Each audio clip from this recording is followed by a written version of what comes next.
વધુ એક લાંચો એસીબીના સકંજામાં આવ્યો છે। નવસારીમાંથી એસીબીએ છટકું ગોઠવી અને વધુ એક લાંચાને ઝડપી પાડ્યો। નવસારી જિલ્લા મત્સ્ય ઉદ્યોગ નિયામક કચેરીમાં એસીબીની ટ્રેપ। સહાયક મત્સ્ય ઉદ્યોગ અધિક્ષક દીપક ચૌહાણ પર લાંચનો આરોપ છે। માછીમાર પાસે 15,000ની લાંચ માંગવાનો આરોપ।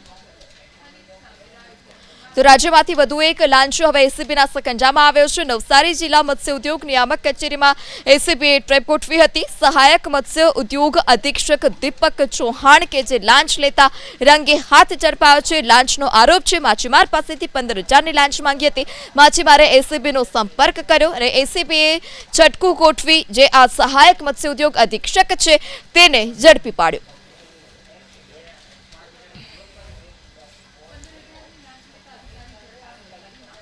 તો આ તરફ ગીર સોમનાથમાંથી પણ એક લાંચિયો અધિકારી જે છે તે સકંજામાં આવ્યો છે। ઇનાજ એસએલઆર કચેરીનો સિનિયર સર્વેયર 1 લાખની લાંચ લેતા એસીબીની ટીમે તેને રંગે હાથ ઝડપી પાડ્યો। સિનિયર સર્વેયર રાવતી સિસોદિયાને પ્રોપર્ટી કાર્ડ કઢાવવા માટે પ્રમોલગેશનની આપેલ અરજી મંજૂર કરવા માટે ફરિયાદી પાસેથી 1.5 લાખની લાંચ માંગી હતી।